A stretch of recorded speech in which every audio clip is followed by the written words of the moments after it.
The stories will keep tracking for you. As for now, there are no signs of demonstrations to hand a petition that is to the Ministry of Higher Education.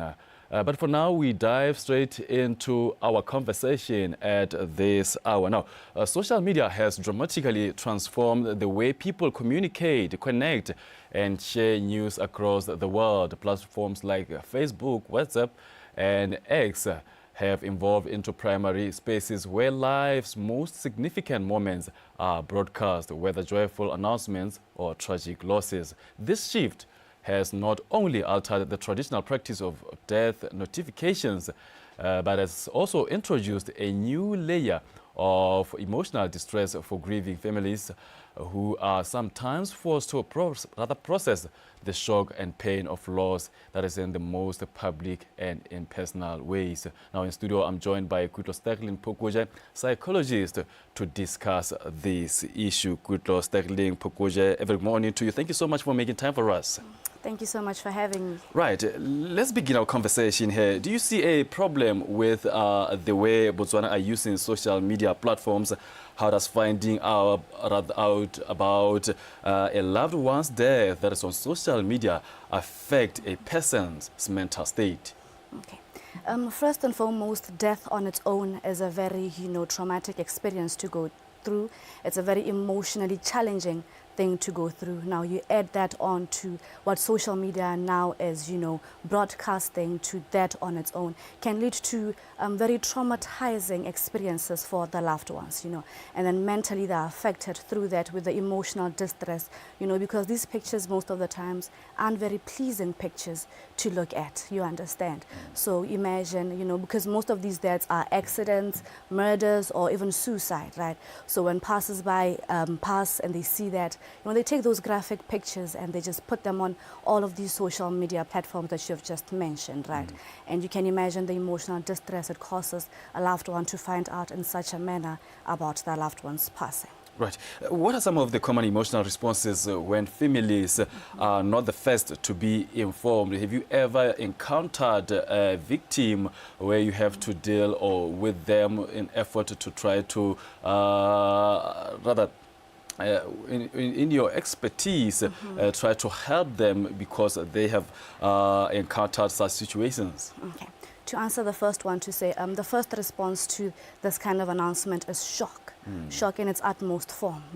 You're just leisurely scrolling through maybe your Facebook, your WhatsApp, and then you're met by these news that you have no information on about, right? So first is shock to say that, but this is my loved one. Why haven't I been called by any officials, either the police or the doctors, to say that, can you rush here? We have so-and-so here in the hospital, right? So it's very shocking for you to receive those kind of news. Then followed by denial most of the times, to say, but I haven't been told, so maybe it's just pictures on Facebook that are rotating, and because I haven't been told about anything, it means my loved one is still with me, right? And then maybe hours later or even days later at most, when you now receive the official statement to say that indeed your loved one has passed, there's a lot of anger that comes after that, to say, why was I the 6th or the 7th person in line to learn about the passing of my loved one when I should be the first person to know about this, right? And then taking it to my expertise, of course we deal with these cases, as a psychologist. Grief is one of the many encounters that we have. So to have a client come in with grief through car accident or through suicide or through murder, they most of the time express the displeasure of how they received the news, which then becomes a very emotional and prolonged, complicated grief process for them, because they're grieving their lost ones, how it was announced, and the kind of pictures circulating as well on social media. Right. So then how do you help them to go through this prolonged grief process? Because you already mentioned shock, you mentioned denial and anger. How do you help them as psychologists? Well, we do offer psychosocial support, right? In psychotherapy. We have different forms of techniques, different theories that we utilize as psychologists to help them engage in therapy sessions, right? With gradual, with time, the process becomes easier. Right. So we offer therapy for them. Right. Yes. Could public death announcements online unintentionally hinder healthy grieving?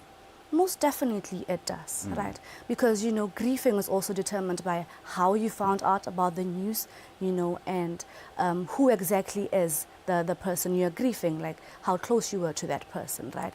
So sometimes, you know, it's easier to grieve natural death, right? Or when you see your loved one was sick for a very long time and their health was, you know, slowly deteriorating. It's easier for you to grieve that kind of loss. Unlike when you see these graphic pictures online through car accidents or through murder, it's sudden death, right? Which with sudden death is a very prolonged and complicated grief process combined with how you're finding out, which is through social media with these pictures that most of the time are not pleasing to the eye to see. Right. In today's fast-paced digital environment, the need for immediacy often takes place, or rather takes precedence over the care and consideration that once defined how sensitive news was delivered. How can now people strike balance between honoring someone online and respecting the family's emotional space? All right.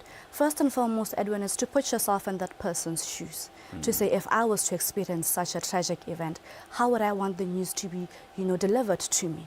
You know, to say that I can't be posting such pictures online. So you first start with the individual to say, mind what you post. Be very mindful of the post that you are putting out there and how they will impact the person who's grieving their loved ones. And then secondly, privacy settings. You know, most of these digital platforms have your privacy settings to say who you share it with, right? You can share with the public, with friends, with close ones, or those you select, a number of people you select, right?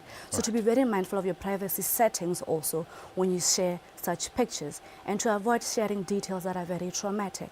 Like I'm saying, those pictures of a fresh accident scene, right? Or of the suicide happening, you know, when there's still a lot of things going on there, right? So those are one of the few ways that people can learn how to respect and to draw boundaries with today's fast-paced social connections. Perhaps also take us through the psychological practice, what mental health support would you recommend for families experiencing grief that begins online? So first, I would recommend psychotherapy. Right, psychotherapy can be done with individuals as well as with families. So psychotherapy offers the emotional support needed through the grieving process. Here we enable you with different coping mechanisms to help you navigate the grief process, right? In helping you as an individual, we also help how you received the news, right?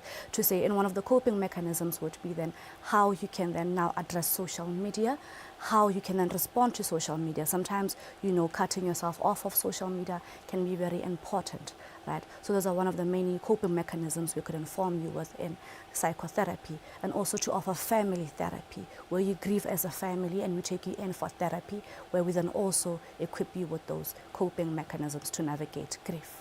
Right. Let's talk about the long-term effects of this.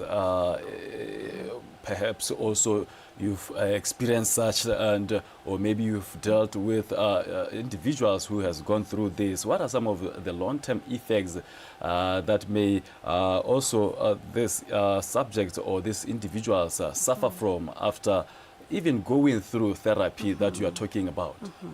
Well, one of the many long-term effects is the post-traumatic stress disorder, right? To say that how you've received or perceived the news through online, because we know that whatever's online doesn't just disappear in a day or two, right?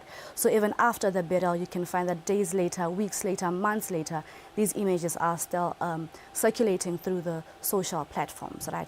So individuals can develop what we call post-traumatic stress disorder, but that we help them through therapy to also overcome, you know, that traumatic experience that they go through. But it's a gradual process, you know, because grief has no time, right? So we just help them gradually overcome the traumatic experience that they have experienced with social media.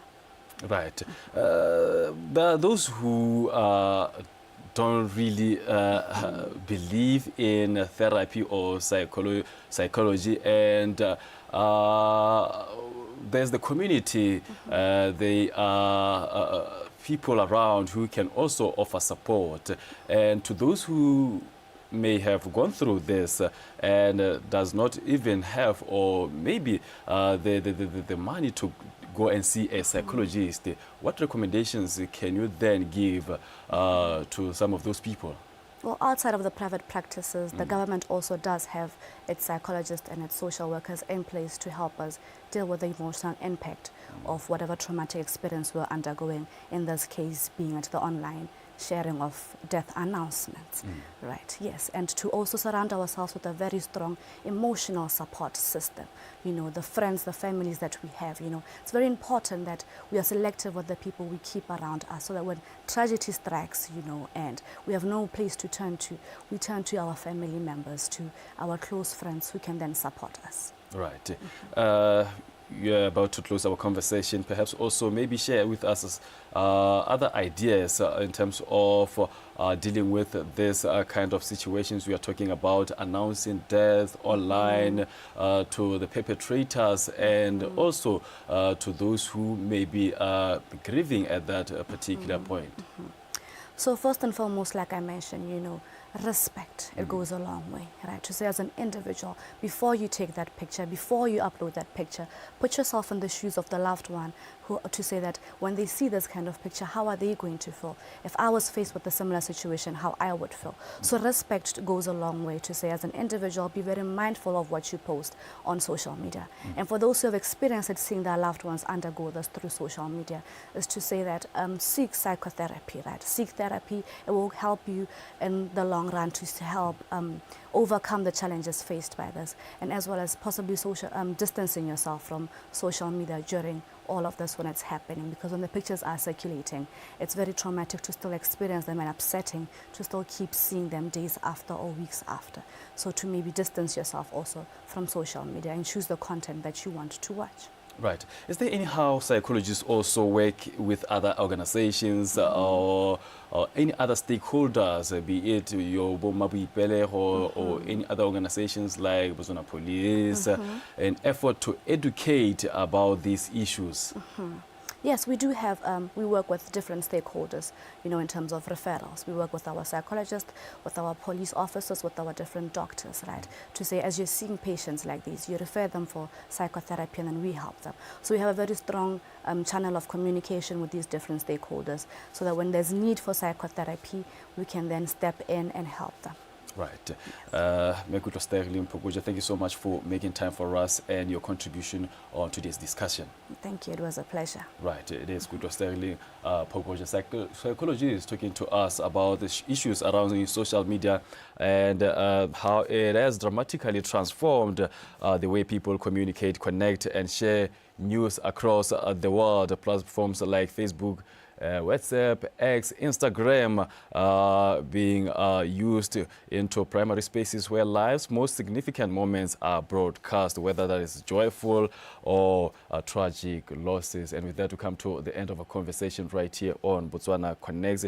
We'll be taking a short break. When you return, we will be bringing you the news at the top of the hour. Do stay with us. Good morning.